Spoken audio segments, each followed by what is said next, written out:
हाँ, एक रोज़ मैंने आपको असाइनमेंट दिया था कॉस्ट ऑफ कैपिटल का, और फिर उसके बाद में वो हमने आपको उसका सॉल्यूशन भी प्रोवाइड कर दिया था। तो ये बहुत इम्पोर्टेंट है कॉस्ट ऑफ कैपिटल में कि वेटेड एवरेज कॉस्ट किस तरह से निकालें। तो जो भारित लागत है, जिसे कि हम औसत भारित लागत बोलते हैं, इसमें हम जो सारी जितने भी हमारे पास में इंस्ट्रूमेंट हैं उन सब की एक बार लागत निकाल लेते हैं आफ्टर टैक्स निकाल के, और फिर उस सब को जो है वेटेज दे के करते हैं। जैसे कि मैंने इसमें बताया है क्वेश्चन में, डिवेंचर 3 लाख रुपए के हैं, प्रेफरेंस शेयर कैपिटल 2 लाख रुपए की है, इक्विटी शेयर कैपिटल 4 लाख रुपए की है, और रिटेन अर्निंग 1 लाख रुपए की है। ये टोटल जो है कैपिटल है। और इसका जो है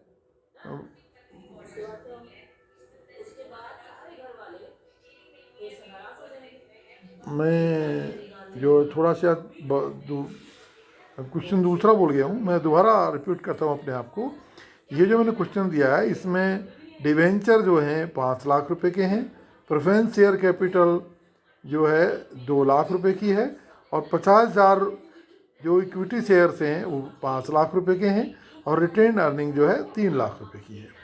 और इसमें दिया हुआ है कि इक्विटी शेयर की जो मार्केट प्राइस है वो 30 रुपये है, कंपनी जो डिविडेंड डिक्लेयर कर रही है वो 3 रुपये शेयर कर रही है, और जो कॉरपोरेट टैक्स रेट है वो यानी कि जो कंपनी को चुकानी पड़ती है इनकम टैक्स रेट वो 50% है, और इंडिविजुअल 25% है। तो अब हम निकालते हैं सबसे पहले cost of debenture after tax. तो आपको तो पता ही है कि जो डिवेंचर जो होती है उनकी कॉस्ट क्या होती है, उससे पहले की होती है हमेशा। किसके पहले की?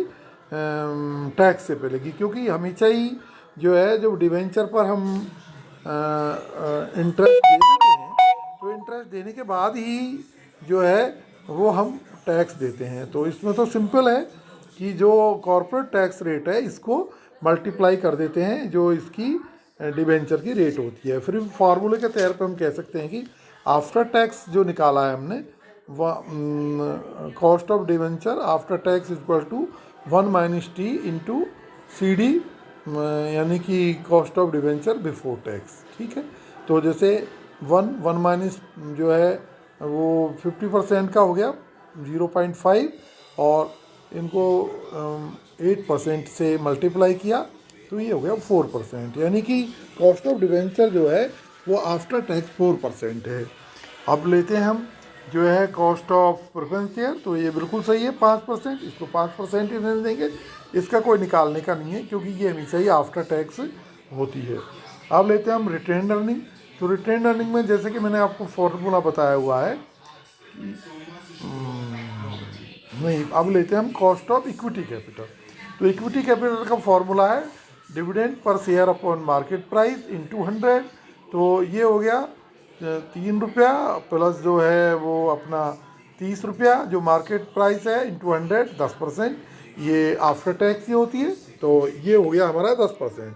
अब रिटेन अर्निंग जो है क्या होता है, हमारे पास में जो रह जाती हैं तो इसकी हम जो है आफ्टर टैक्स कॉस्ट कैसे निकालेंगे।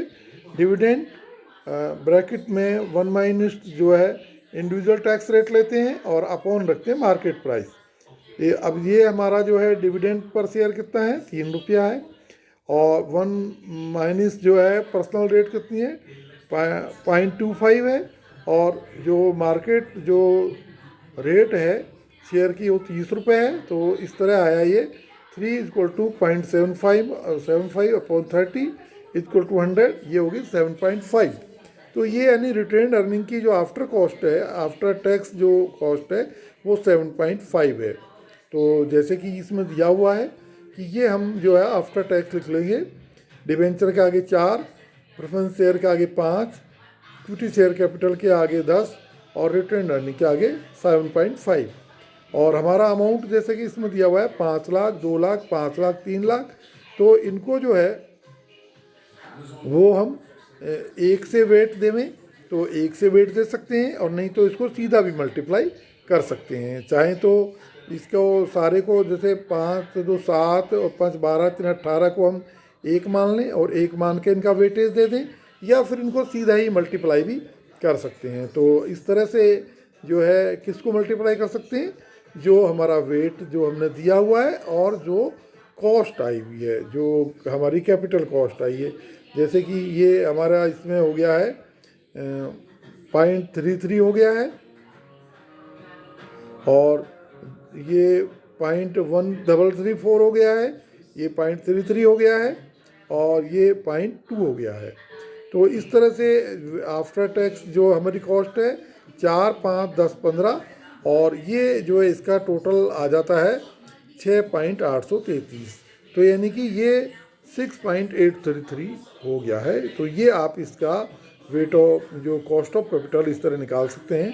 फिर भी एक दो सवाल और आप उदाहरण वगैरह कर सकते हैं बुक के, और कोई अगर आपको प्रॉब्लम आती है तो आप जो है मुझसे कंसल्ट कर सकते हैं। Okay, thank you.